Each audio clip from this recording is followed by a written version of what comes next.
Beaumont's gift. The Beaumont family is historically one of the most prominent in all the West Riding and has roots dating back centuries. Whether Almonbury or Huddersfield, de Lacys or Ramsdens, the Beaumont family has been near the centre of much of the town's history. Roger de Lacy, chief in tenant, had gifted the family land in Huddersfield at around the turn of the 13th century. Nearly 600 years later, in 1879, the Beaumont family gifted land back to the Commanders-in-Chief, the Huddersfield Corporation. This land, which took nearly 20 years to negotiate and prize away from Henry F. Beaumont, is now one of the most beautiful gems our town has to offer, Beaumont Park. On the 29th of May, 1880, Maria Beaumont broke the soil above Dungeon Woods with a silver spade, commencing the work that would shape this gem. 3 years later, the artisans had almost finished and Queen Vic's youngest son, Prince Leopold, was drafted in for the opening ceremony, where he planted the magnificent sycamore tree that still stands there today.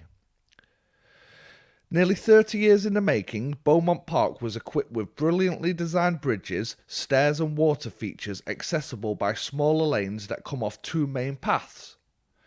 The bandstand was completed in 1883, and over the years numerous local village brass bands have shared their trade on this stage.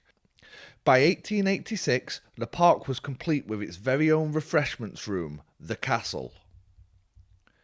Now, let me cut to the chase, or not, as the case has been. While I do love Beaumont Park for its aesthetic value, I was drawn to this place via a rumour. A rumour that may or may not surprise readers of my previous articles. A rumour of a tunnel.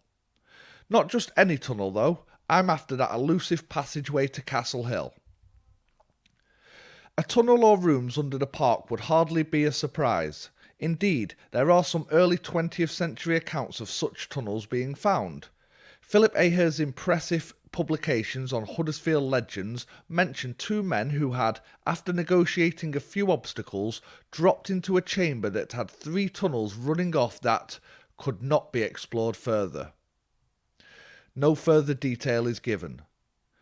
The Examiner reported that a young Peter Vincent had explored little caves in the 1950s that were rumoured to lead to Castle Hill.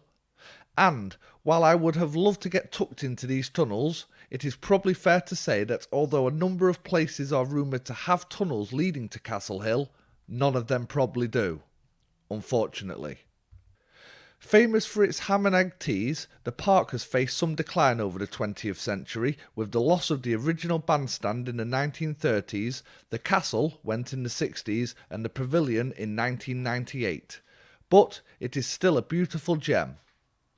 And while it has probably lost the clean veneer of its younger years, I believe the weathered stone and earth combined with the darkness brought on by the ever-growing trees of Dungeon Woods brings with it an entirely new, enchanting allure. In closing, I would like to pay tribute to the wonderful folk of the Friends of Beaumont Park and the wonderful gardeners who work for Kirklees Council who have been responsible for the upkeep of our town's first ever public park. Thank you.